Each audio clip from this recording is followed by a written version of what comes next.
mu byukuri umuntu ashaka kuvuga ngo usimbutse imodoka usimbuka imodoka ingana gute ni vatiri ni kamyo ni ravani ni vatiri biterwa n'ahantu ndi bukorere amaguru ndibo yagwisha hari igihe harimo akantu gutya nshobora kuba nasimbuka imodoka iruta ivatiri. Reka mu kanya gato twerekeze kuri scene nabwo bufite ngiye nabwo mfite ngiye ndi free ahantu uze mu mutima wanjye ni sawa ngiye ikintu niteguye no kuguruka nyine muranguruka ngiye.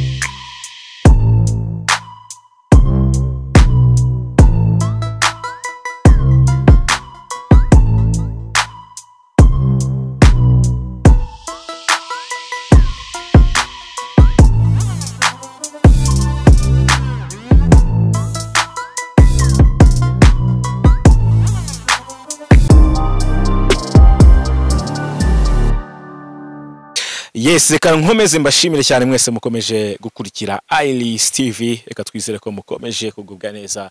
Ngira ngo mukanya gashize mumaze kubona umusore w'ibigango akora sport zidasanzwe niwe turi kumwana imbere za kamera zacu hejuru. Yes, nge ni Jado Twishime. Reka nongere mbashimire cyane mwese kuba mwaduhisemo ndetse n'abaduhisemo mu buryo butandukanye, abakanze subscribe mumeza kubashikariza kubana natwe mu biganiro bitandukanye tuzajya tubategurira ibiganiro byinshi bitandukanye birimo ingeri zose, talent zose. Ushobora no gusura iris.rw ugasura zimwe mu nkuru ziba zanditswe kuri no website. Tukaba twakire rero uyu musore w'ibigango, umwe mu basore bafatika kabisa muri Kigali. Bro, umeze ute? Ni sawa kabisa, urakoze kuba nanjye unyakiriye hano kuri TV Iris. Reka mbere ku kintu cya mbere abantu babanze bamenye amazina yawe, witwa nde? Amazina yanjye nyine yasanzwe na nyine mama yanyise ni Niyonzima Alfred. Okay, ariko ayo banyita muri filime ni Monster, hari n'ayandi banyita muri acrobacy, muri gymnastics, acrobacy, ibintu byose. Ariya izina ikivejuru ryo nago ugize uryitwa? Ikivejuru nyine nukuvuga ngo ni content ya noza ya bapampe. Naje ndi ikivejuru ariko ndi na Monster. Bahita baba ikivejuru Monster no kuri ya YouTube yanjye niko yitwa, na Instagram na hose nyine. Okay. Yes, Alfred, umeze neza, nizere ko nta kibazo. Umunsi rero tugiye kuza kumenya imvano ya bino bikorwa byawe, imvano ya sport zawe, imvano y'umubiri wawe, uburyo none wifuza kubibyaza umusaruro, akazi ushaka gukora, wifuza kugera, byinshi birambuye tuzaza kubigarukaho. Duhere ku reka duhere kuri iki. Uburyo ugaragara watangiye gukora umubiri ryari? Umubiri se nukuvuga ngo muri 2018 nagiye muri gym ngoramo umwaka umwe, ariko mbere nakoraga ibintu by'umubiri nyine bino bisanzwe. Ukaba wajya kuri bar ugakora udupush ups, to dips, twa tundi bamanuka gutya, nkakora nyine ubuntu bw'ubusport, push ups, ibintu nk'ibyo. Ariko 2018 nagiye muri gym ndaguka. Mbere nari nkomeye nyine umubiri ugaragara, ariko njya no muri gym kugira ngo umubiri ube munini ho gato. Kugeza ngo maze kugwiza imyaka ingahe? Ngiye imyaka mfite ubu ngiye kwinjira muri 23. Uracyari mutoya. Ibintu byiza cyane. Hanyuma acrobacy wayitangiye ryari? Nukuvuga ngo acrobacy nayitangiye 2008. Nibwo natangiye kumenya ikinyuma, noneho kujya muri team nyijyamo 2009. njya muri acrobacy ya Kimisagara. Icyo gihe acrobacy yari ifite imbaraga muri Kimisagara. Noneho ndakora 2013 mba ngiye mu Gatenga. Ninkoze imyaka igera muri 10 gutyo, 13 gutyo n'ibiri. Arimwe mu magambo nagiye numva abantu bavuga, cyangwa se n'ibikorwa nagiye mu tuvideo dutanabonye, bamwe bakavuga ati Monster yigize gusimbuka imodoka, bamwe bakabihakana, abandi bakabyemeza. Mu by'ukuri wowe turi kumwe hano, ukuri nukuwe ushobora gusimbuka imodoka ukayirenga? Imodoka nge nayisimbuka, ni ibintu byoroshye. Nimba nkora siporo nkazamuka mu kirere nkagera muri metero 3-2, ni ukuvuga ko imodoka nayisimbuka, ariko hari abandi bakora siporo baba babikora ariko akaba atinya kuba yakora icyo kintu, abona imodoka iri akavuga ati ntago bibaho. Ariko nkanjye ndiyemeza nkavuga reka nkore ikintu gicalenjinga abantu nkasimbuka imodoka. Rero nibwo nabikoze muri filime Abapampe, abantu benshi beta batangara cyane baravuga ibi bintu ntago bibaho mu Rwanda, ntago tumufite. Urumva rero ni ikibazo kuba baba bataramenya ngo tuba tugomba kugira nka za Iris TV ziba zisapotinga talent z'abana, tukamenya ngo hari abantu basimbuka imodoka bakora ibintu bitandukanye byagiriye igihugu akamaro. Urumva rero ni abantu benshi byarabakonfuzinze, baravuga ngo ni nuza baretinze ibintu, kandi mu Rwanda montage se ntago turazigeraho. Hari zimwe tuzi ariko nizari n'urundi rwego tutarageraho. Urwo rwego rwo gusimbuka ibintu ni imigozi kandi ntago turayibona n'amakamera ari hejuru. Mu by'ukuri umuntu ashobora kuvuga ngo usimbuka imodoka ingana gute? Ni vatiri, ni kamyo, ni ravani? Ni vatiri, biterwa n'ahantu ndi bukorere amaguru ndi buyagurisha. Hari igihe haba harimo akantu gutya nshobora kuba nasimbuka imodoka iruta ivatiri, ariko biterwa nyine no kwiyemeza ikintu no kuba ufite kuba wazamuka, kuba wiyumva nyine ukuntu wiyumva mu mubiri wawe uburyo wakora. Okay. Donc ari mu basore banagiye banagaragara kuri social media, harimo Rutambi, Bakuza, barabajama n'icyo abavugaho bro? Barabajama nyine ikintu abavugaho nuko nyine ibintu babikunze, ibintu bya fitness barabikunze cyane. Ni ukuvuga ngo kuba baragiye kugaragara ni ikintu cyiza, ariko bagiye bavuga ngo umutipe nka Rutamba aravuga ngo mfite abs ariko ngo ndi mugufi. Ariko uko bigaragara nge nawe ndi igikuri ku buryo Rutambi yavuga ngo ni mugufi. Ariko nyine biriya nyine kuki atarekamye ngo amurusha six packs cyangwa ibindi bice nyine by'umubiri agahita yitwaza ubugufi, urumva ndamurusha mwese, urumva bitumvikana, akunengaho ubugufi. ubu nyine avuga ngo ndi mugufi kandi ntabwo ndi mugufi. Ese nta hantu murahurira mu bikorwa runaka, wenda nko kuri filime cyangwa muri gym? Ntago turahura, ntago turahura kabisa. Ngewe ariko bambwiye ko nyine ngatuye mu makaritsiye ya Kimisagara, ashobora kuba yarambonye wenda nko kuri Mezo, ariko nyine nge ntago turahura. Twibwire rero ujye ufata udufoto ugapostinga kuri Instagram, njye nkubona umeze neza cyane, umubiri amaboko yegutse. Abakobwa bimeze bite? Abakobwa ngo bakunda abasore ngo bagarafite body nk'iyawe. Nyine abakobwa urabona ibintu bya modo, bino ni nka modo, aba ari ibintu byo kumodaringa. Iyo babonye ukuntu meze, nimba ari six packs, nimba ari chest n'ibindi bice, abakobwa nyine barabikunda. Nkuko tubona abakobwa nabo umeze neza nk'aba Slay Queen, jya mubibona ugasanga uramufollowinga bitewe n'ukuntu ameze nyine. Natwe rero niyo mpamvu badukurikirana bitewe n'ukuntu tumeze. Mbese bakunda body? Bo bakunda body. David bwo wakisha. Yes. Ese undi donc ari ukuntu body, ukunda body kwabo biba bishingiye ku cyo ubitekereje. Ari ukuntu kuvuga ngo gusa nkunze body byanga bikunze ari ikintu babisobanuye.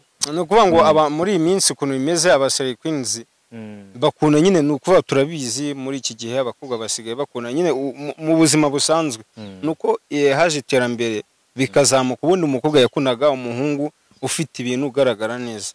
Ni ukuvuga ngo umuntu ufite amafaranga, abakobwa urabizi bashaka abantu bafite amafaranga. Ariko nyuma y'icyo kintu behind the scene yacyo, ni ukuvuga ngo babasha umuntu uri bukore akazi neza, sexy nyine, ubwo bihita byumvikana. Umuntu utera akabariro nyine. Akabariro nyine mu Kinyarwanda. Munsi rero tubwiza ukuri, ese kugira body ikomeye no gutera akabariro bihuza ute? Iyo umuntu afite body ikomeye nibwo agatera neza kurusha umuntu ubyibushye biri aho.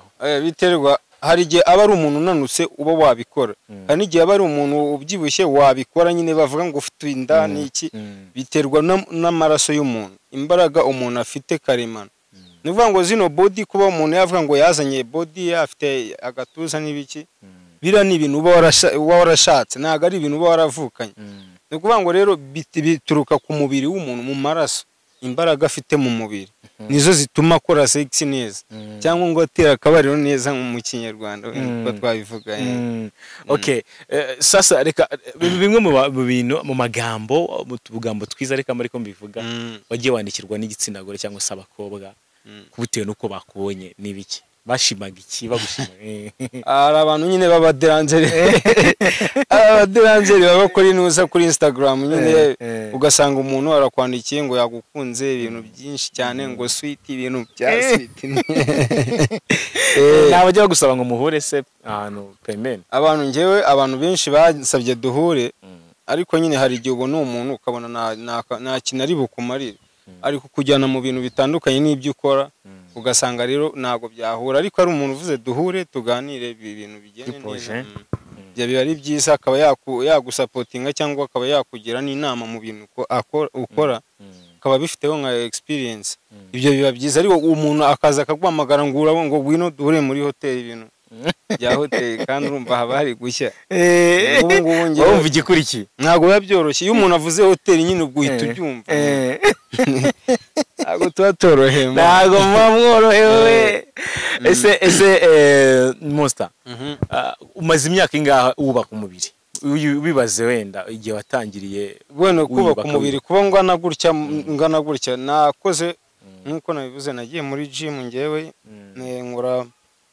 ni umwaka umwe n'igice we ntabwo warenze ariko abantu iyo mbibabwiye baravuga ati ni ibinini kandi ibinini se umuntu ufite ibinini agira umutsi n'umubiri wanjye reba ukuntu umeze ngewe umubiri wanjye reba ubundi umuntu wanyweye ibinini hano muri nuza tuno two kubwoya tugira duhumeka tuba twarabaye tunini turagara kubera ko nyine warawubyimbishe nk'igipirizo ushobora gufata igipirizo ukacyandikaho amagambo bari mato iwagihaga akabyimba rero naho niko bimeze ariko urabona umubiri wanjye nta kibazo nta binini nanyweye okay none mu bintu urya none bigufasha kugumya ari ukuntu twebwe tuba twirira ibintu by'ibifiriti n'ibimayoneze biri aho ngaho ugasanga twarabyibushye amatama wakora siporo bikanga wowe rero ibanga ukoresha kugira ngo nunanuke udatakaza imbaraga kandi ntunabyibuhe mu buryo bujagaraye kuvuga ngo ngewe impamvu ubivuze nkaseka nigeze kubivugaho ndavuga ngo ndya imitanga no kuvuga ngo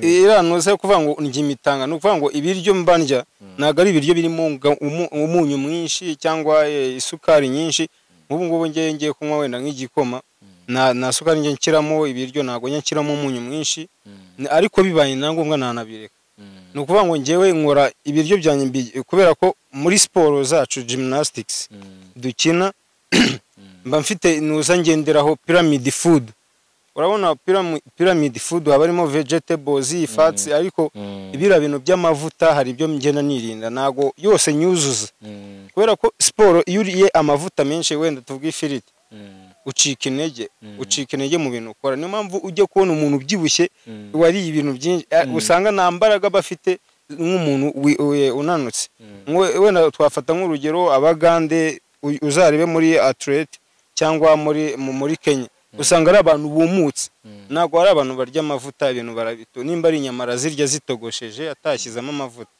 urumva rero ngiye kugira ngo mere gutya nuko mba ndi kugena nirinda ibintu byatuma umubiri wanjye ujagara okay noneho utari amavuta ukajya bya bintu byumutse bita ntabwo ushobora kuzananuka noneho ugashiramo kangana nka Kim nukuvuga ngo ngewe ukuntu ibintu bimeze ngewe ibiryo nukuvuga ngo urabona nka kera abantu bararyaga ukavuga ngo Imana yashyizeho ibintu nimba ari imbuto nka voka ubundi voka ihita ibikemura n'inuza n'ubunyobwa ni amavuta karema ariko iyo ugiye kurya amavuta agize yakorewe mu ruganda usanga ari ikibazo ariko ngewe amavuta nkoresha nyine ubwo nari ibikomeye kizeho voka ubwo yavoka iraza ishyiramo amavuta nyine byoroshye ahantu hari ibinure nabyo biba bikenewe bikazanwa n'iyo voka cyangwa ubwo bunyobwa ni ibintu nyine hari ibimera biba bifite amavuta yabyo nge niko mbikoresha okay byiza cyane umunsi wawe uhagaze gute rero buri munsi kugira ngo ugumye ugari detail yawe ugumye umubiri wawe ugumye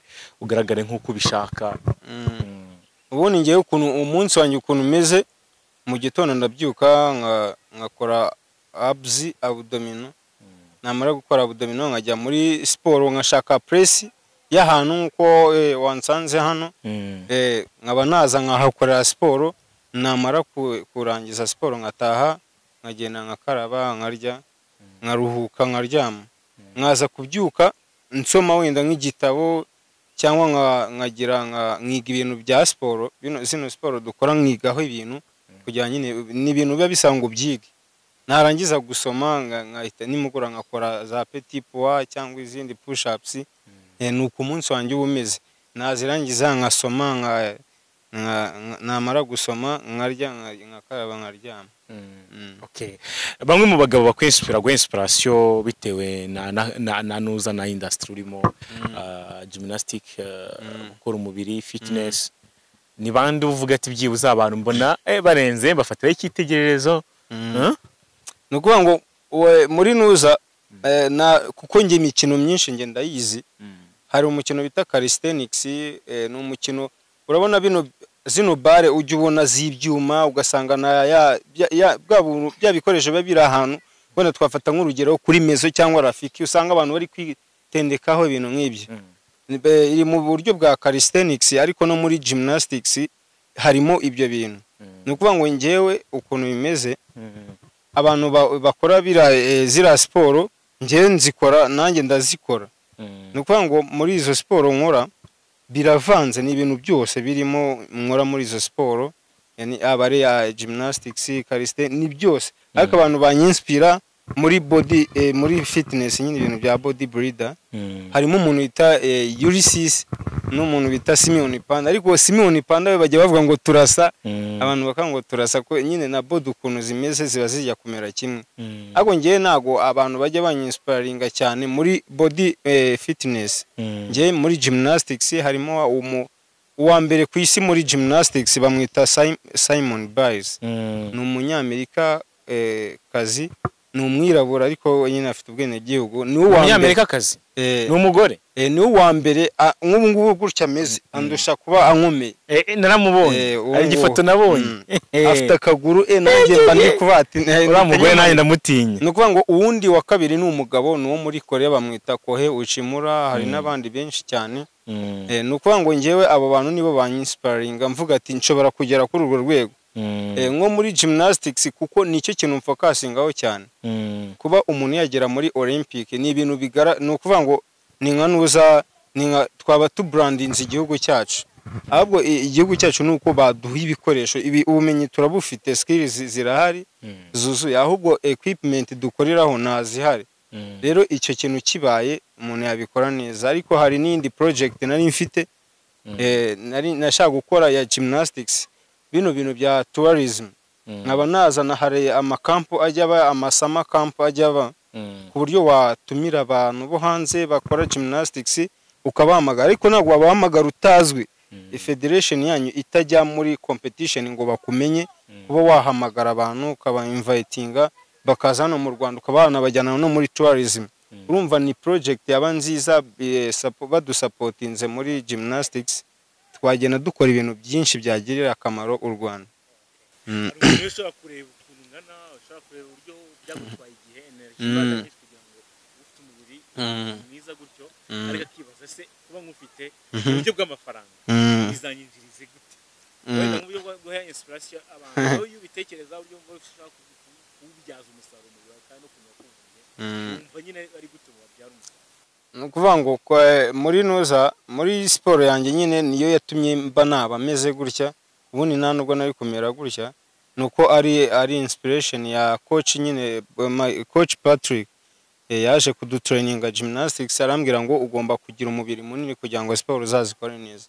Ariko mu buryo bwo kwa nabikora bikangira akamaro nka body ku ruhande, atari career yanjye ya gymnastics, ni ya mafoto cyangwa ukaba wakora nk'utu videos, ni fashion, ibintu nk'ibyo. Ariko nabyo ntabwo yabyoroshye kuba wabikora. Ni kwamamaza, nuko bimeze. Ahubwo ikibazo muri nuza bino bya body builder ntabwo biratera imbere nko muri Uganda cyangwa Kenya. Usanga nyine umuntu ubikora ufite body company razi kamureba bakaba bakorana. Ariko twebwe imbogamizi zihari nuko batajya batureba ngo twe twakorana, kandi body zacu ziba zattracting abantu. Wenda nkoze video mfite product biragaragaza ko nyine ni cya kintu abantu barazayibona banambone, kuko babonye body yangira bakurura babona niyo product. Urumva rero niko kugira ngo twe byatugira akamaro. Ariko inaha ntabwo birateye imbere, niyo mpamvu. Ariko tugomba kubikora bikagira ahantu bigera. Mukaya turaza gusoreza mu kindi gice aho wemera yuko ushobora kuba wasimbuka imodoka twasubibona donc ariko mbere ya byose abantu bakoze gym bikanga abantu bakoze gym bikanga bakagerageza bikanga umunsi ku wundi izihe nama waba ni ukuvuga ngo ngewe kubisobanura ibintu byo gukora body hari abantu bajya muri gym ugasanga agiye muri gym agiye gukoramo siporo ari ijisho wenda akavuga ngo umubebe yarambwiye ngo mfite inda ngo ngiye kugenda nkore akagenda akabikora afite iyo nuza iyo ntego ariko yagera muri gym yakora icyumweru akabagize bisaba ngo kugira ngo ukore umubiri bisaba kwitanga uritanga ibintu byawe ukabikora ugakora cyane ko kugira ngo ukore umubiri biraryana birababaza rero bisaba ngo witange kandi ikindi kibazo ama exercise batanga muri gym usanga bari kuguha ugasanga nk'umuntu afite inda nini uje kumukoresha za exercise za abs za abdominal ukazamuka bya bindi bafata hano bakazamuka urumva iriya noza iriya exercise ikora ituma inda ikomera noneho urumva iyo umuntu agukoresheje ufite inda nini agukoresha exercise zituma inda ikomera ibyo bintu bibonye ahantu henshi cyane uzazana inda yazaguma handi ari kurukomere ku buryo itazagenda ubwo abakwisha icyo gihe ariko umuntu ufite inda nini kugira ngo inda ibe yagenda hari exercise bakora ugafata turiya tudambozi ziriya petit poids ukaba wagira kuriya niko ubundi niko babikora ariko ugahari n'izindi exercise z'uburyamye ukajya ukora ku mpande kugira ngo uko ukora ahangaha hano niko hagenda hakururamo hano inda igenda isubira inyuma igenda ariko iyo ugiye gukora ziriya zo kuzamuka icyo gihe inda yawe uzazana uruda rukomeye abantu rw'urucuma ubwo urumva hazaba haguhiyeho nujya gukora siporo bizakunanira ni ukuvuga ngo rero nicyo kibazo abantu bakora gym batazi exercise bari gukora izarizo so ngaye nguko rero uko bimeze reka tufate kano kanya twerekeze ku modoka ushobora kuba waza gusimbukira imodoka abantu bakaza hejuru nyine agatasha imiriri nasiga nahatwize okay abantu bakomeze bakore subscribe kuri ino chaîne ndetse basura ikinyamakuru iris.rw reka mu kanya gato twerekeze kuri scene nabwo bufite ngiye nabwo mfite ngiye ndi free ahantu use mu mutima wanjye ni sawa ngiye ikintu niteguye no kuguruka nyine muranguruka ngiye agahigo wifuza kuzaca mu buzima bwawe mu Rwanda nta wundi muntu we ushobora kuvuga ati urandusha kuri gymnastics kuri gymnastics abantu barazizi hari abo twakoranye amahugurwa nko gukora iby'inyuma bibiri mu kirere utarakora hasi ariko ngiyewe ikiza cyanjye nuko ngiyewe mfite uno mubiri abantu babikora ni batoye nuko ngo niyo mpamvu nakoze uyu mubiri nabikoreye impamvu nago wandusha siporo mfite uno mubiri wowe uri muto kuko ngiye nzagera mu kirere uzarebe nk'ishashi bajugunye hejuru ishashi zaguma mu kirere nimba ibuye rizahita rimanuka vuba vuba urumva rero ibuye rigira uburyo rigenda mu kirere rikihuta ariko ishashi ntabwo wayinaga ngo igende nuko niyo mpamvu ngewe ubu ngubu kuri siporo ndabizi siporo mfite imidari mu rugo ni imidari myinshi nabaye uwa mbere mbuwa kabiri mbuwa n'uwa gatatu mu irushanwa rimwe ngo bama imidari 3 icyarimwe nyine nabaye uwa mbere mbuwa kabiri ndanikurikira urumva ibaze kwikurikira imyaka 3 urumva se ubwo ndacyari uwa mbere yes reka dusoze rega twerekeze kuri field yindi let's proceed reka twatwikabisa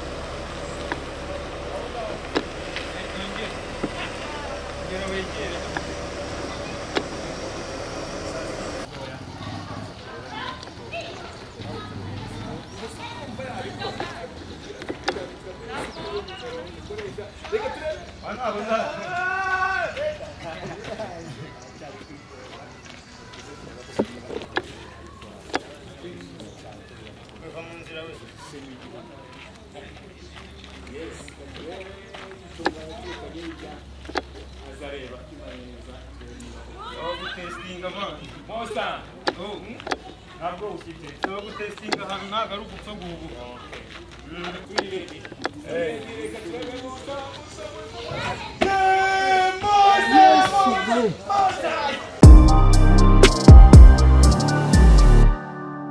ko mumaze kubibona mu kanya gato yagashize uyu musore wacu Monster nkuko twari twabisezeranye mu kiganiro twari tumaze gukora amaze gusimbuka imodoka ya Golf ahangaha ibutatuka tuzajya ku yindi level tukazanya kuri za lava atubwira ati nibikanye bro wumva umeze ute Ewana ibintu ni sawa kabisa. Ni fresh. Ubu umuntu abikoze nyine ni byiza bari ikintu cyiza. Nabonaga biteye ubwoba cyane. Nawe nabwo wari ufite. Biteye ubwoba Ewana no kubanza kureba imibare ahantu uri budundire uburyo uri bwikaraga ntabwo babyoroshye. Abantu batwihanganiye kubwa amashusho yamaze kwira ariko agahigo uyu munsi twabijeje twagomba kugakora. Mu by'ukuri nyuma y'iki gikorwa ukoze navuga yuko ibutaha imodoka yindi ishobora gusimbuka ni iyihe? Imodoka nyine byaterwa ahantu ukorera ko n'abatipe bo hanze bakora bakoreye ahantu hari nuza akantu kagize kugira ngo abone iyo support yo kuzamuka hejuru. Support hari imodoka na lava nayisimbuka. Okay. Donc dusoza rero ikiganiro cyacu cy'uyu munsi ibyo wabijeje urabikoze kugira ngo ijambo ryawe cyangwa se imvugo yawe niyo ngiro nicyo wasoza ubwira abantu bari bakurikiye Iris. Ikintu cya mbere nuko abantu bakurikiye Iris tugomba kubashimira kubwo bwitange kureba ama videos zacu no kudukunda cyane cyane ngewe nko muri filime n'ahandi mu zindi videos nkora no kubashimira ariko bakaba bana supportinga zino siporo zacu kugira ngo zigere ahantu zigere ku rwego ruri hejuru. Umuntu wakwifuza kugira icyo akora kugira ngo impano yawe yaguke kugira ngo atange support nko bivuze yabona gute Monster? Ni kuri Instagram nyine ni Monster ikivejuru no kuri YouTube ni Monster ikivejuru no Facebook ni Alfred Niyonzima. Okay. Monster reka tugushimire ibihe byiza komeza wagura impano yawe. Thanks kabisa. Abantu dukomeza kubabwira gukomeza gukurikira Iris ndetse no gusura website iris.rw gukurikira byinshi bitandukanye bijyanye n'amakuru ndetse n'ibivugirwa hano mu Rwanda. Courage nicyo kintu twarenzaho. Thanks nawe kura.